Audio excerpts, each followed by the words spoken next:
Jenny Gulch, a small part of the largest and deepest lake in the Black Hills, but also the favorite and most popular place for paddlers.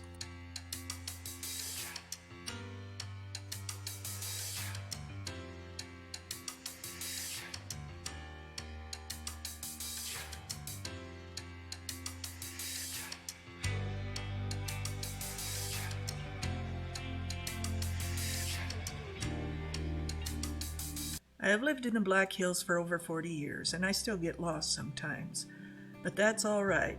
I learned it from my dad. He never worried about getting lost, and he actually seemed to enjoy it.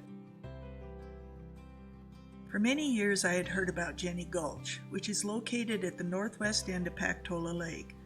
Unlike the main body of the lake, this area is made up of a long, narrow channel of water, weaving its way through forested ridges and draws. This creates multiple channels, coves, flats, points, and gulches to explore. But not many roads lead into this area, and since most of it is a no-wake zone, it's perfect for kayaks, stand-up paddleboards, and canoes.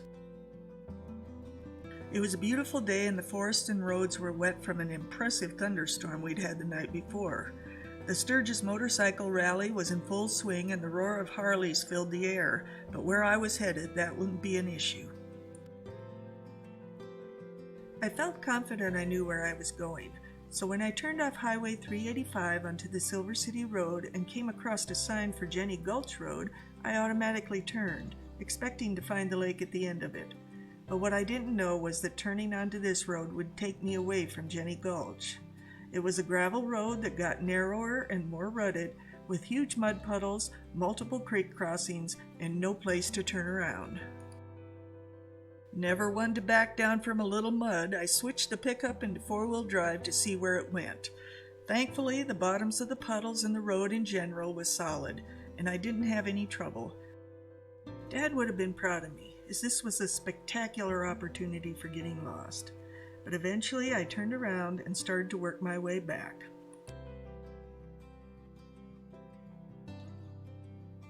I found the Jenney Gulch access road, which took me to the picnic area and probably the most beautiful boat launch I've seen so far.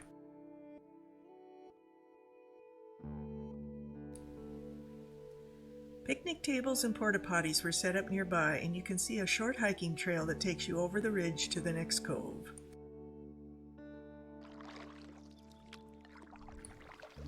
The boat launch is shallow, so it's not made for motorboats. The launch is sandy with solid footing on shore and in the water, and it also has a nice gradual slope that is great for wading.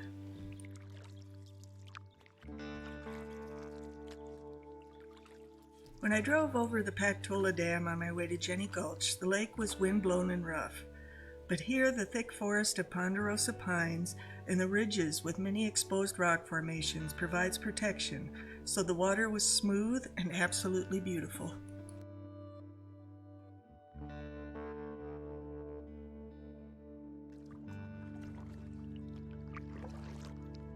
Pactola is considered the busiest lake in the hills, as it is only 15 miles from Rapid City, but there were only 2 vehicles in the parking lot when I arrived and no one in sight.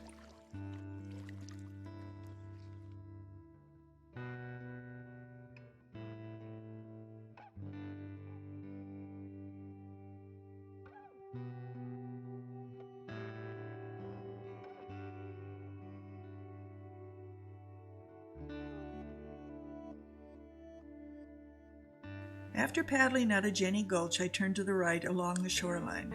Soon I was paddling into the next cove, to the spot where the hiking trail from the parking area leads.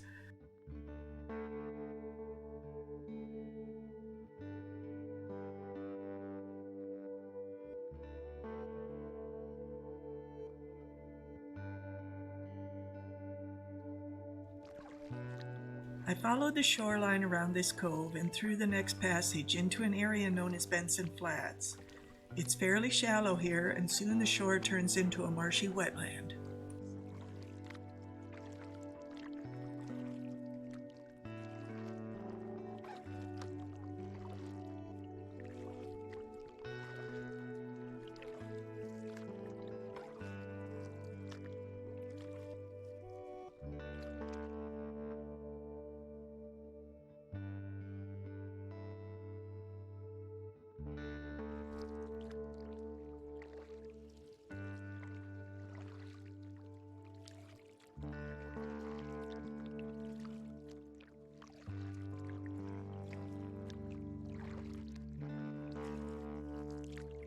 At the far end of Benson Flats, you will pass through a narrow passage and into the channel of Rapid Creek, which flows through Silver City.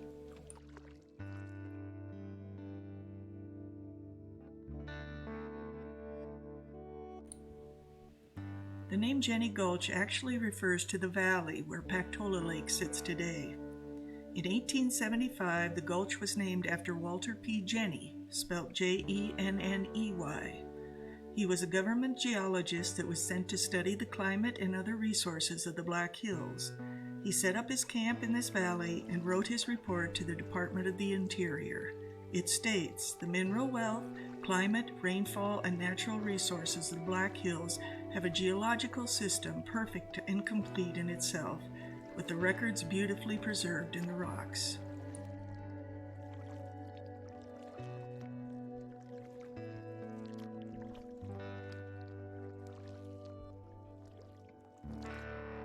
The day I was here, there was a light yellow film on the water where Rapid Creek flowed into Jenney Gulch. This is pollen from the pine trees and can be thick at times, so much so that a breeze can cause visible waves of pollen blowing through the forest.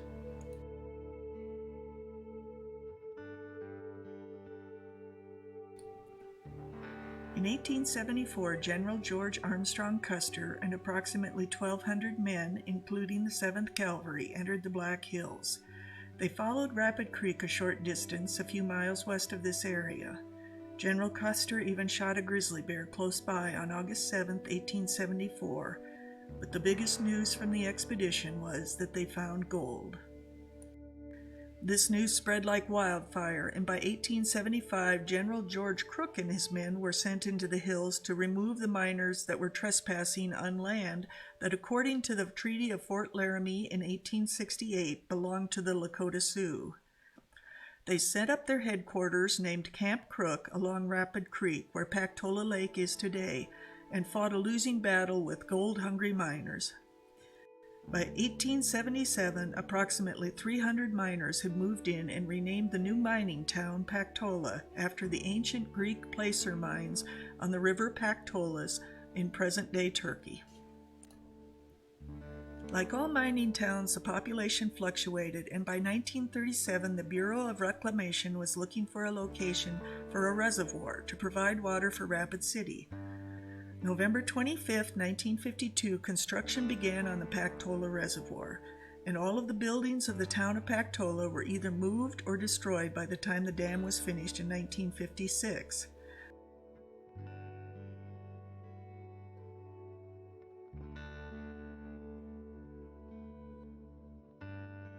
Pactola Dam is an earth-filled dam which impounds Rapid Creek.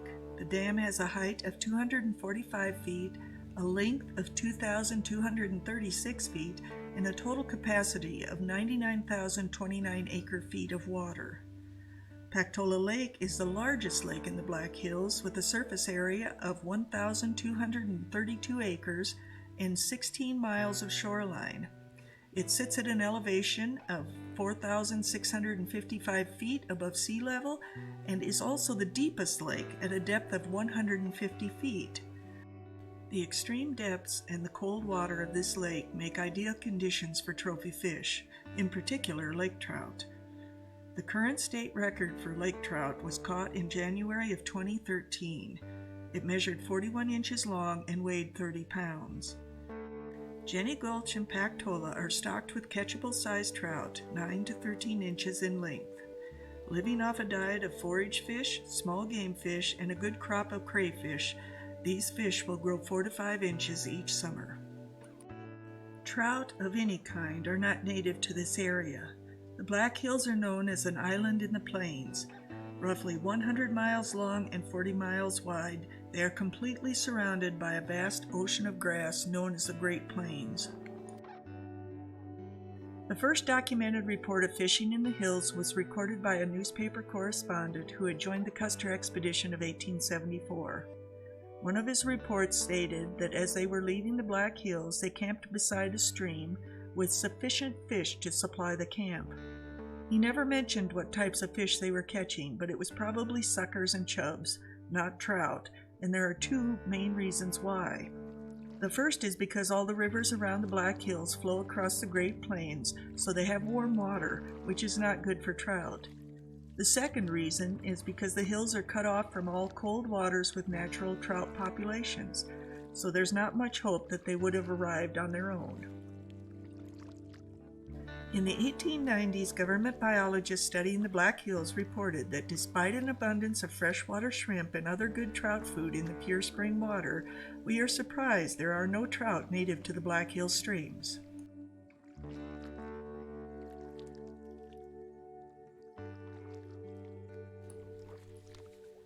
There is a wonderful book titled The High Weather Guide to Trout Fishing in the Black Hills, written by Steve Kinsella. He wrote, according to historians, trout were first brought to the Black Hills in 1886 by Richard Hughes, a former gold miner turned journalist, and Samuel Scott, one of Rapid City's founders. The two believed the Black Hills and its streams would make perfect trout habitat, which in turn would help develop the region's tourism potential. They arranged for a shipment of trout from Colorado via stagecoach and then planted those trout in Rapid Creek and Cleghorn Springs, west of Rapid City. Unfortunately, this book is now out of print, but occasionally I've seen copies in secondhand bookstores and also found them online. So, the first trout arrived in milk cans in a stagecoach, and I can't imagine that many of them survived that first rugged trip that could have taken several days, but apparently some did. And once they were introduced to the cold waters of the hills, they thrived. Today, the streams and lakes are filled with many species of trout: brooks, browns, rainbows, lake, tiger, which is a sterile hybrid between a female brown trout and a male brook trout, and also the splake or slake, which is a hybrid cross of a male brook trout and a female lake trout. A variety of other game fish have been intentionally and by the dark of the moon illegally introduced as well. This includes perch, large and smallmouth bass, rock bass, northern pike, crappies, bluegills, green sunfish, and pumpkin seed, to name a few. If you are interested in fishing here or the history of our trout, I would highly recommend a visit to the D.C. Booth Fish Hatchery in Spearfish, South Dakota. Originally built in 1899 and named the Spearfish National Fish Hatchery, it was renamed after its first superintendent. It no longer produces vast numbers of trout to stock the lakes and streams, but some of the runs are still in use, and it is an amazing museum with multiple buildings filled with displays. My favorite is the beautifully restored railroad car that was modified to haul trout. It probably had a better survival rate than the milk can in the stagecoach. There are also beautiful gardens, an underground fish viewing window, and a nice campground, which makes this a great place for an afternoon stroll or a stay of a couple of days.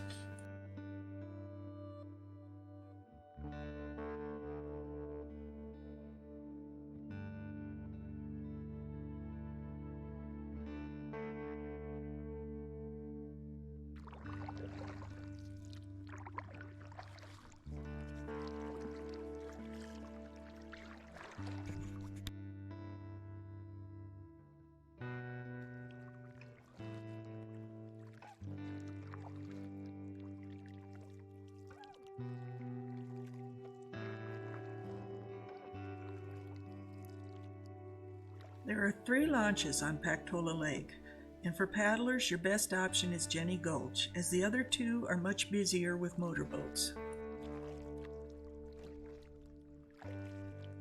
Jenny Gulch is an amazing place to paddle and great for beginners. You can paddle for hours and never enter the much deeper and bigger main body of Pactola Lake, and the scenery and wildlife viewing opportunities are second to none. This area of the lake is a no-wake zone due to large rocks in the water, one of which is located in the center of the channel which exits Jenney Gulch. It is marked with a large red buoy, and there are signs along the shoreline. There is a channel beside it that motorboats can enter into the gulch, but they rarely do, as they prefer the deeper water.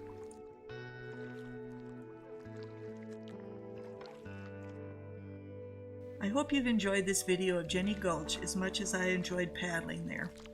I've returned several times and brought friends as well, and I've never been disappointed. So if you're only here for a short time, Jenny Gulch is high on my recommendations of where to go.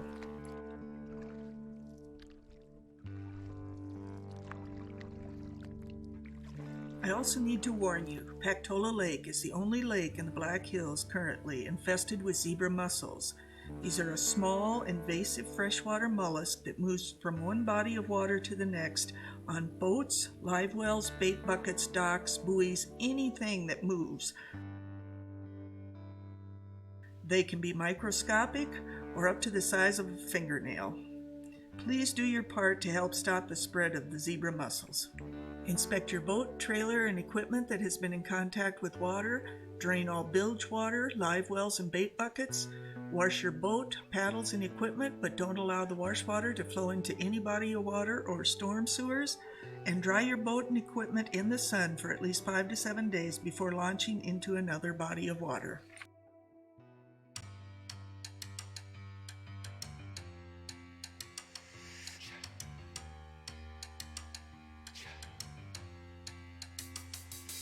Like and subscribe to my channel if you'd like to see more videos like this, and always remember to wear your life vest, this time and every time.